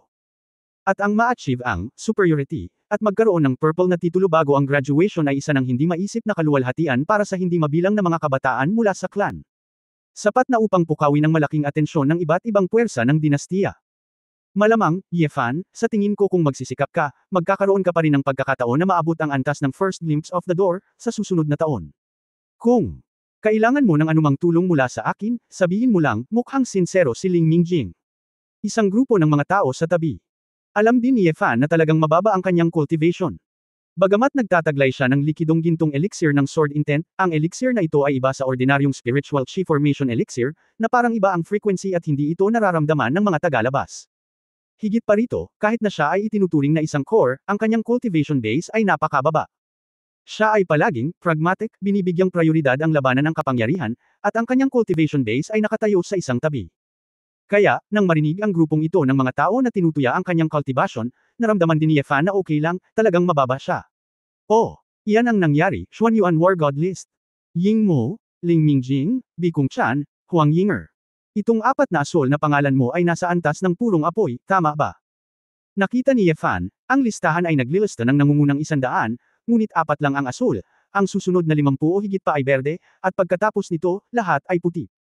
Ibig sabihin, sa 100,000 estudyante ng Xuanyuan Academy, mayroong hindi hihigit sa 50 o higit pa sa kanila, at karamihan sa kanila ay maaari lamang sa larangan ng pagbuo ng elixir. No wonder, ngayon lang nahila si Bikung Chan, 1 in 8,000 talaga. Nagmamalaki si Ling Mingjing, oo, Kuya Ying Mo. Ngayon mo lang nakita. Ngayon, ang kanyang lakas ay namumukod-tangi. Para naman kay Senior Sister Huang Yinger, siya ang presidente ng Student Union ng aming kolehiyo, siya ang Phoenix Girl ng Phoenix Clan, ngunit dahil sa kanyang abalang gawain, ang kanyang cultivation ay hindi maiiwasang magambala, kung hindi, baka mas mataas ang kanyang ranggo. Sa sandaling sinabi niya ito, pinuri agad ng ilang katabi niya ang pagiging mahinhiniling Mingjing at hinanap ang iba pang mga kalaban. Hindi interesado si Ye Fan na makinig sa papuri ng mga taong iyon, medyo nanlumo siya. Paano niya malalaman kung anong resulta ang hinihintay niya, kung sakaling sobra ano ang dapat kong gawin kung masyado akong mataas?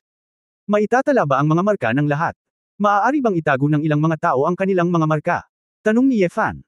Oh, Anonymous, ang ibig mong sabihin, pwede talaga, basta incognito, ang pipiliin mo paglabas mo, hindi ka makikilala, nakangiting tumango si Ling Mingjing. Ilang estudyante sa gilid. Hindi pinansin ni Fan ang pangungutya ng iba at masayang sinabi, mayroon ba talagang ganoong function? Oo, yumuko si Ling Mingjing kay Chen Yi at sinabing, ang ninuno ni Xuan Yuan na si Sheng Ming, ang kanyang matandang lalaki ay nag-aalala na ang ilang mahuhusay na kabataan ay mainggit, at ang kanilang mga natitirang tagumpay ay ita-target at tretuhin ng hindi patas. Sa makatuwid, ang opsyong ito ng incognito, ay sadyang nakalaan. Kung ayaw mong matuklasan ng iba, walang gugustuhing makaalam, pati na ang kolehiyo. Sa ganitong paraan, mapoprotektahan mo ang ilang kabataan na may potensyal ngunit walang malakas na background. Mga tao. Masiglang tumango si Ye Fan, oo, oo. Si Xuan Yuan Wangdi ay matalino, matalino pa rin. Ito ay tulong lamang ng Diyos, at ngayon ay maaari na siyang pumasok at sumubok ng may kapayapaan ng isip. Bago ko pa nalaman. Mula sa pangunahing pasukan ng Xuan Yuan Illusion Realm, sa sandaling bumukas ang pinto, si Bikung Chan, natapos ng mag-swipe ng card, ay lumabas na may pagmamalaki sa kanyang mukha. Kabanata 1930 maging kapana-panabik tayo. Daan-daang mga estudyanteng nanunood ang agad na tumingin sa Xuan Yuan God of War Rankang. Nakita ko na bahagyang yumanig ang Rankang sa listahan.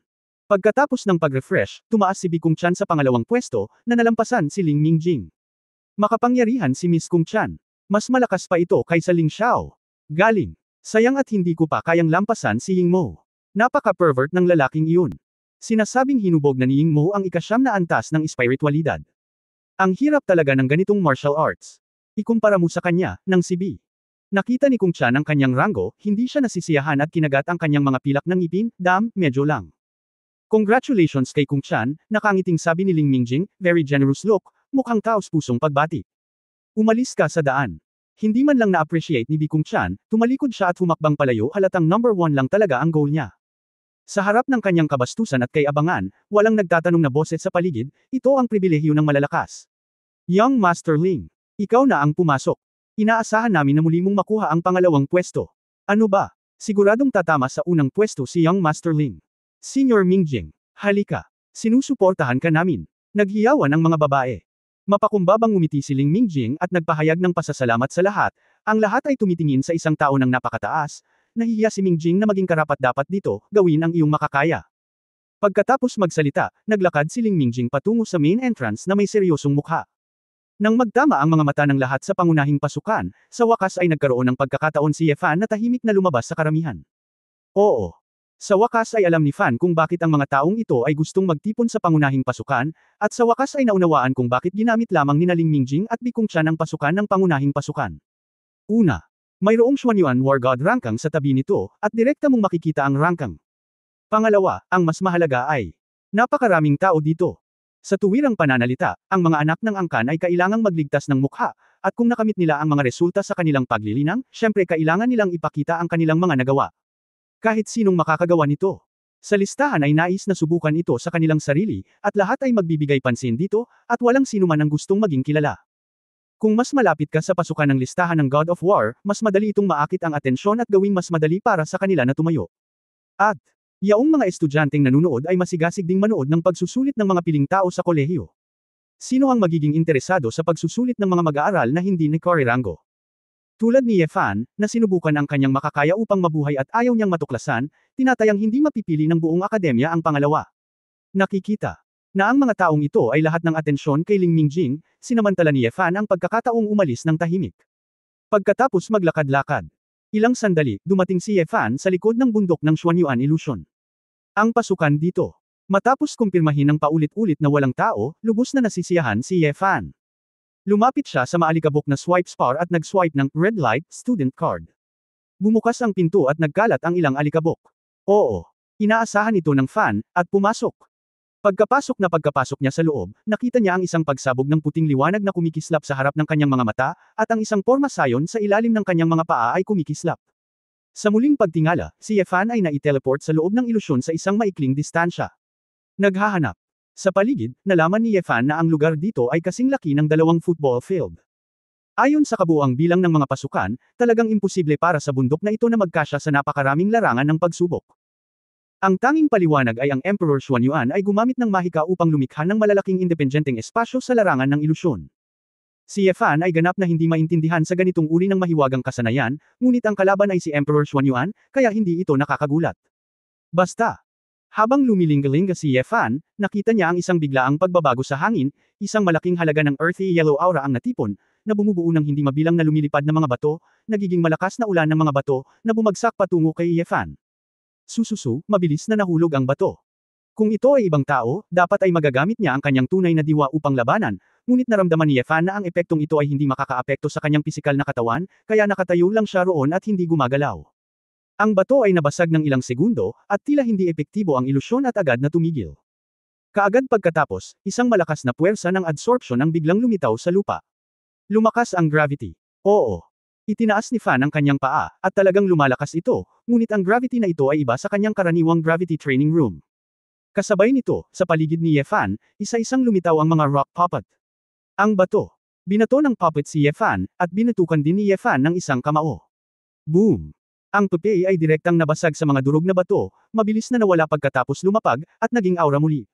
Oo. Sinuntok at sinipa ng Fan, isang dosina sa una, at pagkatapos ay daan-daan sa kanila ang direktang dumating, ngunit gaano man karami ang mga rock puppet, lahat sila ay nabasag ni Yefan sa isang iglap.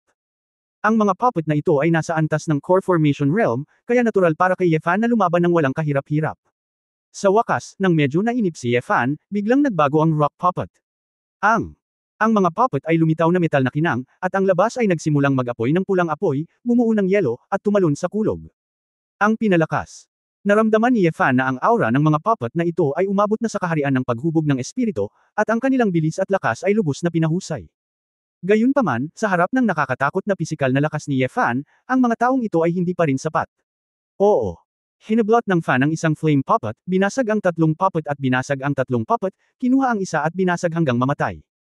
Ilang pabalik-balik sa isang hilera, isa pang batu fragment. Ang pamimilit ng espiritual na enerhiya na kara-rating lang sa larangan ng paghubog ng espiritu ay hindi maaaring magdulot ng banta sa pisikal na katawan ni Yefan. Sa larangan ng pagsubok, tahimik saglit, at walang gumagalaw. Nagtataka si Yefan, maaari kaya siyang gumanap ng napakahusay at nakapasa sa pagsusulit. Kung kailan kakaiba siya, biglang. Ang isang buhawi ng madilim na enerhiya ay humihip sa unahan. Umuungol. Gitling.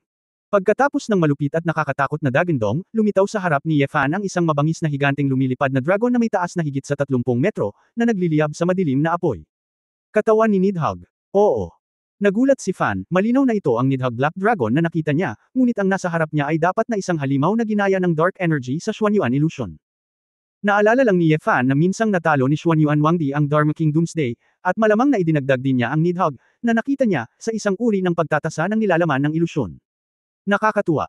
Napansin ni Yefan na ang aura ng katawan ng Dharma na ito ay nakarating na sa immortal na kaharian. Mula sa unang ilang timbang ng soul shaping, direktang tumalon sa longevity. Kung ikukumpara sa nakaraang kahirapan, ito ay bumuti ng malaki. Ipinapakita nito na sinubukan ni Xuanyuan Illusion ang sarili niyang lakas at nagpasya na hindi kailangan ang maliliit na pagpapahusay, kaya direktang inayos niya ang kahirapan. Ang katalinuhan ng pagsubok na ito ay higit na lumampas sa inaasahan ni Yefan. Hindi mapigilan ni Yefan na magtaka, dahil inilagay ni Xuanyuan Wangdi ang kanyang nakita sa pagtatasa, siya ba mismo ang lalabas sa ilusyon bilang bahagi ng pagtatasa. Xuanyuan ang alam ni Yefan sa kasalukuyan. Bukod sa kanya, kakaunti ang mga eskrimador na nakakaunawa sa layunin ng espada sa antas ng emperador. Bagamat hindi ito sinasadya ni Yefan, palaging may pagnanais sa kanyang puso na makalikha ng hindi mabilang na mga alamat kasama ang lalaking ito. Matuto tayo sa mga ninuno. Sa sandaling naisip niya ito, si Yefan ay naintriga, masyadong tamad na mag-aksaya ng oras, at direktang ipinatawag ang maitim na higanteng espada na matagal na niyang hindi nakita mula sa Sword God Ring. Ungol. Umungal ang itim na dragon ni Nidhogg, at niyakap si Yefan. Oo. Hindi man lang ito tiningnan ng Fan, at gamit ang isang espada, ang layunin ng espada ni Wusuang ay naging isang nagninangas na gininto ang liwanag, tulad ng isang manipis na linya, na naka-embed sa itim na dragon. Ang walang kapantay na layunin ng espada na sumisira sa mga patay ay parang nagpapasabog sa katawan ng itim na dragon, direktang sumasabog sa espiritual na katawan ng itim na dragon na walang kamatayan at mapang-api. Oo. Si Fan ay mukhang walang pakialam, hawak ang espada sa isang kamay, at sabik na nagsimulang maghintay para sa ilusyon na kumilos, halika. Maging mas kapana-panabik tayo. Pagtatapos ng kabanatang ito. For more updates, click on the notification bell.